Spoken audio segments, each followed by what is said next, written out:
नमस्कार, मी दीपक पाठक आणि तुम्ही पाहतात आझाद मराठी। आज एक व्हिडिओ सोशल मीडियावरती व्हायरल झाला आहे आणि पुणे शहरातल्या भारतीय जनता पक्षाच्या दोन माजी नगरसेविका या व्हिडिओमध्ये भांडताना दिसत आहेत।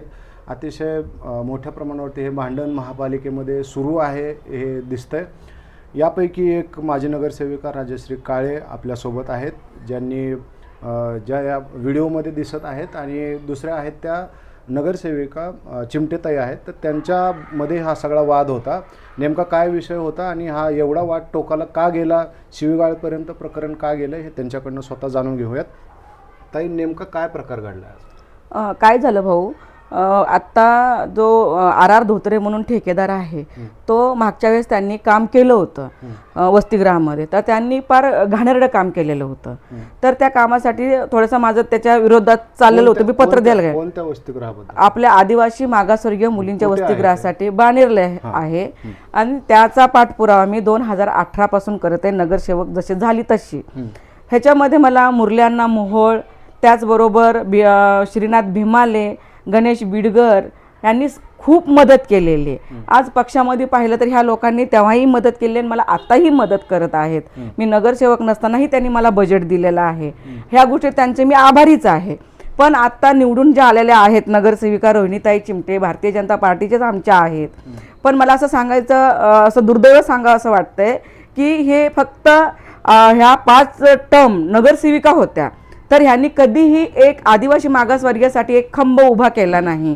आणि आज त्या वसतिगृहाला मी 2018 पासून पाठपुरावा करते। मला कुठे जागा आहे, काय आहे, जिथं मला अवेलेबल जागा वसतिगृहासाठी झाली तिथं मी वसतिगृह उभं केलं आणि माझा ध्येय समाजाला पुढे आणायचा। आज ते मी काम करते।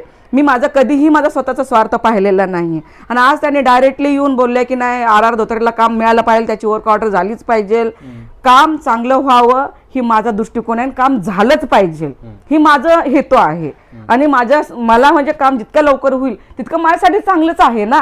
तर त्यांनी म्हणले की नाही, आर धोत्रेंचं वर्क ऑर्डर झालीच पाहिजे, आणि नाही झाली तर मी म्हणलं ताई, आर धोत्रेसाठी तुम्ही बोलताय, तुम्ही बोला, पण तुमचा आणि वसतिगृहाचा काही संबंध नाहीये। नाही, मी नगरसेविका आहे, मी स्टँडिंग नगरसेवक आहे, मी हे काम होऊच देणार नाहीये, बंद पाडून टाकन, तो आता नगरसेवक नाही, सगळा माझा तो प्रभाग आहे, मीच बघणार तिथं।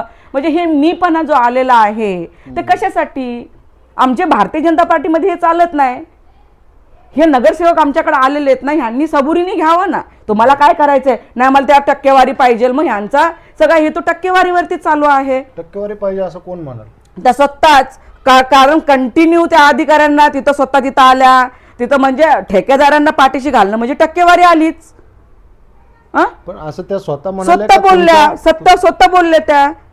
तो माणूस माझ्या त्याच्या शेजारी राहतो, तो ठेकेदार आर धोत्रे। मग हे सगळं जर असं असताना मग हे काम वसतिगृहाचं कधी होणार? मागच्या वेळेस पाहिलं, परेश गुरवणी याबद्दल, ठेकेदाराबद्दल त्रास दिला, ह्यांना फक्त 3 कोटी दिसत आहेत। हे 3 कोटी आणताना मला किती नाकीनळी जीव येतो। टेंडर लावताना रोज माझ्याकडे पैसे सुद्धा नसतात, कुठं तर चल रे भाऊ मला सोड, काहीतरी कर म्हणून मला जावं लागतं। मी आज भाड्याच्या घरामध्ये राहते, माझी 2 मुली आहेत, मी दोन्ही मुलींना सांभाळते। मी कधी ठेकेदारी मक्तादिरी मला काय त्याशी काय घेणं देणं नाही, मला माझ्या समाजाशी घेणं देणं आहे, मला भारतीय जनता पार्टीशी घेणं देणं आहे। आम्ही त्या भारतीय जनता पार्टीच्या विचाराची लोक आहोत, म्हणून आज त्यांनी तिकीट न देता पण मी जागेवर थांबले। मी नाही पक्ष बदलला, मला नाही वाटलं की मला हे करायचं, मी पक्ष बदलला की मी नगरसेवक होईल, असं माझ्या मनात भावना सुद्धा नाही आली। जर माझ्या मनात ती भावना आली असते पैसेच कमवणे, तर मी आज कुठल्याही पक्षात राहिली असती नगरसेवक होण्यासाठी, पण ती भावना माझ्या मनात नाही। मी माझ्या पक्षाची एकनिष्ठ राहिलेली आहे। आणि आज जर असं येऊन जर आम्हाला दमदाटी देत असेल, अंगावर पार 5-6 गुंड माझ्या तिने सोडले, तू कशी येते तिथं काम कशी करते बघूच, आम्ही बंद पाडून टाकू, ही कसली भाषा? तो जर आदिवासी मागासवर्गीय एक महिला आहे, त्या महिलेचं काम, मुलींसाठीच ते काम चालू आहे, एवढं चांगलं काम चालू आहे, मग तो अशी एक महिला असून अशी कसं काय बोलू शकते ती वसतिगृह बंद पाडून टाकू म्हणून? पण ताई, आजपर्यंत आम्ही जे तुम्हाला बघतोय तर ते तुम्ही शांतपणे भूमिका मांडण्यासाठी ओळखलं जातात। ठीक आहे, आंदोलन वगैरे वेगळा विषय आहे, परंतु तुम्ही भूमिका जी मांडता ती संयत भूमिका मांडता, पण आज तुम्ही अक्षरशः शिवगाळीपर्यंत गेलात। का भाऊ, मी माझं एक सांगू का, आज ह्या देशामध्ये बरं का नरेंद्रभाई मोदी आल्यापासून बहुतेक बलात्कार कमी आहेत। म्हणजे 2014 पासून जर बघितलं तर बलात्कार कमी आहेत। ह्याच्या अगोदर आमच्या आदिवासी महिलांना असं झाडाला बांधून नवऱ्याला बाळांवरती गाववाले बलात्कार करायचे. आमच्या केसेस आहेत. काय पारधी समाजावरती प्रत्येक वेळेस अन्याय झालेला आहे. हे रोहिणी चिमटेंना कळणार नाही, महादेव कोळ्यांच्या लोकांना हे कळणार नाही. मी जातीवाद करत नाही, पण पारधी समाजाची एकही महिला आज नगरसेवक नाही, आमदार नाही, खासदार नाही, आमच्या सभागृहामध्ये आवाज उठवणारा कोणी व्यक्ती नाही. आमच्या मुलीबाळेवरती बलात्कार होतो. आम्ही गुन्हेगार म्हणून आमच्या समाजाकडे बघितलं जातं. समाज बघतो सगळं. आता मधल्या परेडमध्ये सोनवणेने काय वक्तव्य केलं हे तुम्हाला सगळ्यांना माहितीच आहे. हां, तर ह्या समाजामध्ये बलात्कार होतात कारण मुलीवरती होणारा जो अन्याय आहे, समाजामधल्या महिलांवरती जो अन्याय होणार आहे तो मला सहन होत नाही. कारण ह्याचं कारण असं आहे की मी जेव्हा माझ्या नवऱ्याने मला 2 मुली झाल्या म्हणून माझं मूल नाही म्हणून मला सत्व परीक्षा द्यावी लागली समाजामध्ये. कचमध्ये मला उकळत्या तेलामध्ये उकळत्या अंगाऱ्यावरती मला चालायला लावलं. तेव्हापासून मी मनामध्ये धैर्य धरलं की आताची येणारी पिढी ही शिकली पाहिजे. मी सत्व परीक्षा दिली. मला 2 मुली झाल्या म्हणून नवऱ्याने मला घराच्या बाहेर काढलं. ज्या पुढे महानगरपालिकेत मी 2 दिवस भीक मागून खाल्ले. 2 दिवस म्हणता येणार नाही, तिथं अनेक दिवस मी भीक मागून खाल्ले. तुम्ही तिथं जाऊन निशिगंधा हॉटेलवाल्याला विचारा, आज पण जाऊन तुम्ही विचारा ह्या बाईने किती दिवस भीक मागून माझ्या 2 मुलींना मी घातलं ते. अशा परिस्थितीत मी माझ्या मुलींना मी जगवलंय, मी जगले. मग माझ्या येणाऱ्या ज्या शिकणाऱ्या मुली आहेत, येणारी पिढी जी आहे त्यांनी शिकावं म्हणून माझी धडपड आहे. त्या मुलींच्या वसतिगृहाला जर कुणी जर ठेच पोचवत असेल फक्त पैशासाठी, 3 कोटीसाठी, 2 कोटीसाठी, तर मी हे सहन नाही करणार. मला हे सहन होत नाही ऍक्च्युली, म्हणून शिवीगाळी झाली. पण त्या तुमच्याच पक्षाच्या नगरसेविका आहेत. आता तुम्हाला ज्येष्ठांचे फोन आले असतील, नेमकं काय पक्षांतर्गत हा वाद एवढा टोकाला, विरोधकांना तर संधीच मिळाली.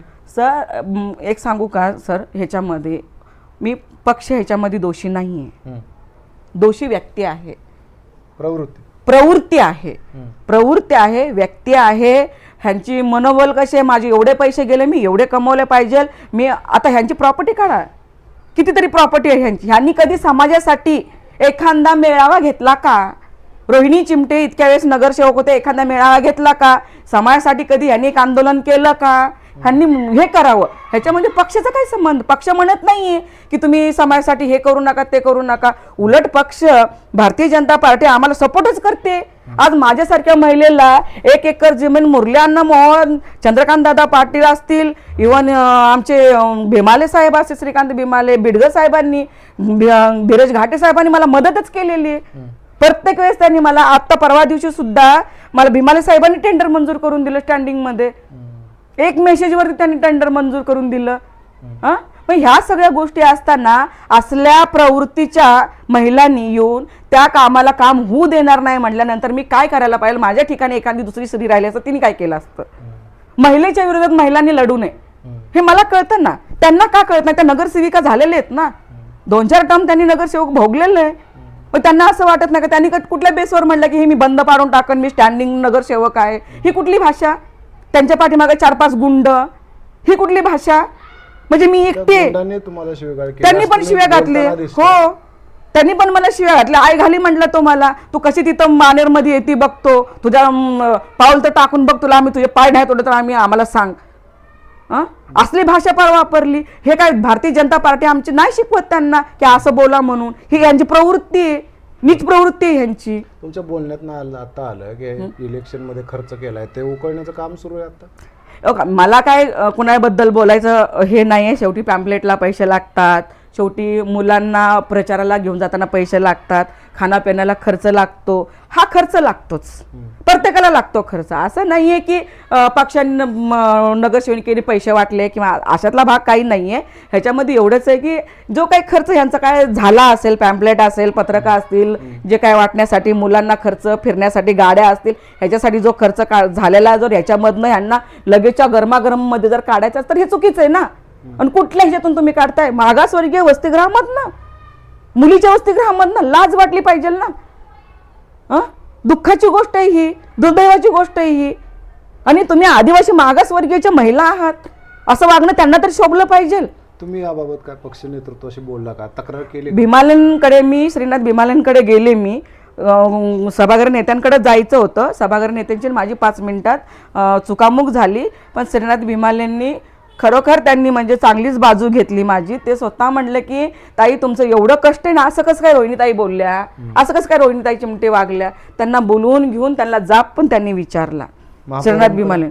मग महापौरांकडे यांच्याकडे गेली नाही, कारण वेळ झालेला होता, त्यावेळेस 6 वाजलेल्या होत्या, वेळ निघून गेलेली होती. प्रत्येकजण गेले असतील मला काय माहिती नाही, पण मी बिडकर साहेबांकडे गेली होती. बिडकर साहेबांची माझी भेट झाली नाही. मग भीमाले साहेबांकडे हा विषय सांगितल्यानंतर भीमाले साहेबांना सुद्धा या गोष्टीचं वाईट वाटलेलं आहे. तुम्ही तक्रार करणार आहे का महापौरांकडे? मी करणार आहे ना, मी महापौरांकडे तक्रार करणार आहे. आमचे जे पालक आहेत, मुरल्यांना मोहोळ असतील किंवा चंद्रकांत दादा असतील, मी ह्यांनाही सांगणार आहे. कारण कसं आहे, तुम्ही काम करा, तुम्हाला निधी मिळालेला आहे, तुम्ही प्रभागामध्ये किती लक्ष घालायचं तिथं घाला, पण माजी नगरसेवक म्हणून हिणवू नका.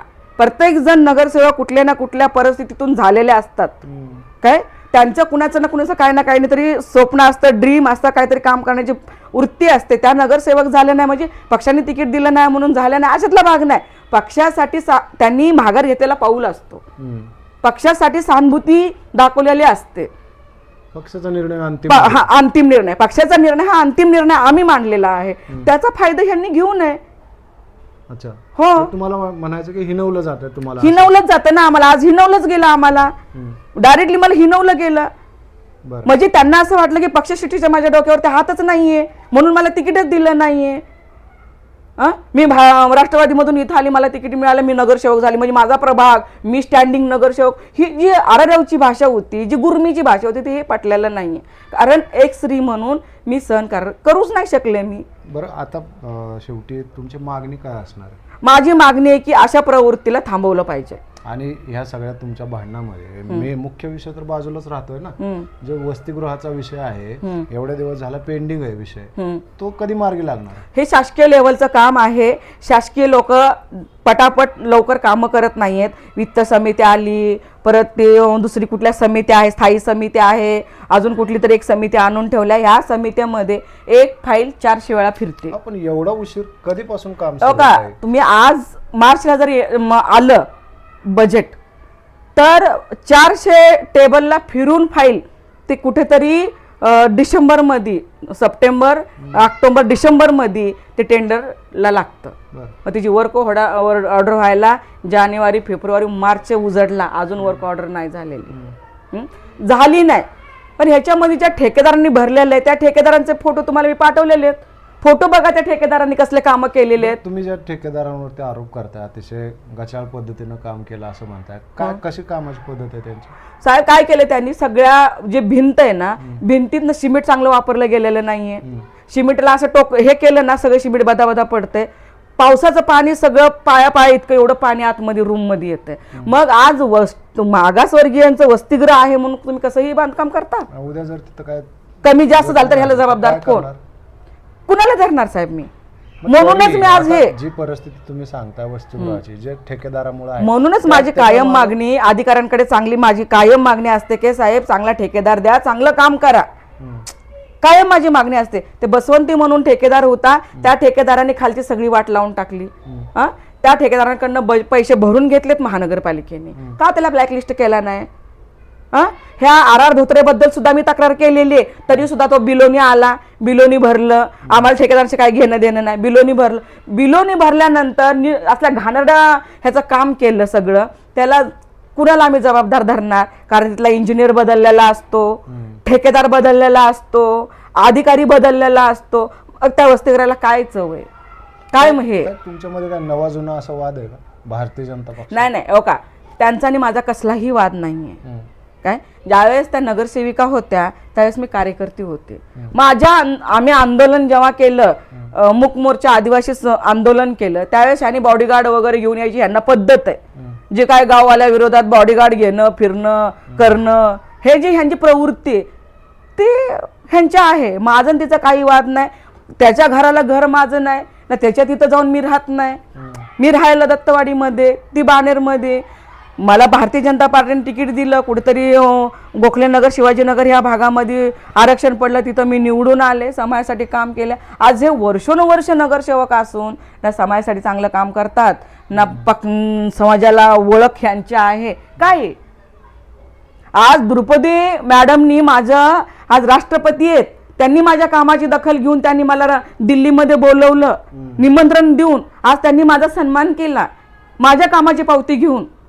मी गर्वाने नाही सांगत आहे, मला काही गर्व नाहीये, पण मला अभिमान आहे. आज त्या आदिवासी महिलांनी माझ्यासारख्या एक महाराष्ट्रातल्या पारधी समाजातल्या काम करणाऱ्या महिलेला काम चांगलं करते म्हणून बोलून मला बरोबरीचा दर्जा दिला. आणि हे काय आहे बरं, मी त्याच्यात पण हे केलं नाही की बाबा मला तिकीट द्या, मला आवडावं केलं नाही दिलं. माझ्या पक्षाचा जो निर्णय असेल तो मला मान्य, तो शेवटचा अंतिम निर्णय असेल, म्हणजे माझ्या पक्षश्रेष्ठीसाठी भलाच असेल तो, ह्या विचाराने मी काम करते. जर आमच्या जर येऊन जर दुखण्यावरती जर मीठ चोळत असेल, आमच्या जर कामावरती जर मीठ चोळत असेल, बरं तुम्ही करा, तुम्हाला कमवायला काय आम्ही काय तुम्हाला कुणाला काय अडवलं नाही किंवा कुणाला काय कसं करायचं ते आम्हाला काय घेणं देणं नाही त्याच्याशी. तुमच्या कामामध्ये आम्ही येऊन उभं राहिलोय का? तुम्ही आमच्या कामामध्ये काय येऊन उभं राहताय? का त्रास देताय आम्हाला? ऑलरेडी त्रास होतोय ह्याच्यामध्ये भरपूर. पण काय होतं दीपक भाऊ, याच्यामध्ये प्रत्येक जणांना काय दिसतं माहिती का? बजेटच दिसतं मागासवर्गीयांचं. आदिवासी मागासवर्गीयाचं हॉस्टेलचं ना, परेश गुरव सारखा झाला असेल, राक्षस असेल किंवा ह्या ताई असतील, ह्या बाकीच्या लोकांना नाही का दिसतं, फुगीर बजेट दिसतं. पण तिथं परिस्थिती अशी वाईट आहे की आता मध्ये एका ठेकेदाराने चांगलं काम केलं म्हणून ते चांगलं काम झालं. त्या माणसाला तर सगळ्यांनी मिळून पार ब्लॅकलिस्टमध्ये टाकलं. तो त्यांच्या अंतर्गत वाद आहे, त्याच्याशी मला काही घेणं देणं नाहीये. तो चांगलं काम करतो त्याला ते हे भोगावंच लागतं ह्या सगळ्या गोष्टी. पण त्यांना सगळ्यांना बजेट दिसतं, पण ह्याच्या पाठीमागचं दुःख का दिसत नाहीये? मला हे म्हणायचं, तुम्हाला अख्खा महानगरपालिका समुद्र आहे तुमच्यासाठी. अख्खं तुमचा प्रभाग आहे तुमच्यासाठी समुद्र काम करायला, बजेट आणायला. तुम्ही बजेट आणा, वसतिगृह उभं करा, तुम्ही ही कामं करा ना. आम्हाला अभिमानच आहे त्या गोष्टीचा. ठीक आहे. तर या होत्या राजश्रीताई काळे. आज जे वाद झाला त्याच्यावरती त्यांनी आपली सविस्तर भूमिका मांडलेली आहे. टक्केवारी पाहिजे म्हणून ॲक्च्युली रोहिणी चिमटे यांनी हा वाद घातला अशा पद्धतीचा त्यांनी आरोप केलेला आहे. मात्र या सगळ्या वादामध्ये जो मूळ वसतिगृहाचा जो प्रश्न आहे तर तो अजूनही प्रलंबितच आहे. गेले अनेक वर्ष त्याचं काम सुरू आहे. अतिशय निकृष्ट पद्धतीचं काम झाल्याचं त्यांच्या बोलण्यातनं सांगण्यात येतं. मग जर अशा निकृष्ट पद्धतीनं जो ठेकेदार काम करतोय तर त्यालाच हे टेंडर मिळावं, यासाठी रोहिणी चिमटे यांचा हट्ट काय आहे हे आपण त्यांनाही विचारू, त्यांची आपण मुलाखत घेणार आहोत. आणि या सगळ्या प्रकरणावरती भारतीय जनता पक्ष म्हणून पक्षाची सुद्धा नेमकी काय भूमिका आहे हे देखील आपण जाणून घेण्याचा प्रयत्न करणार आहोत. तुर्तास इथंच थांबूयात. धन्यवाद.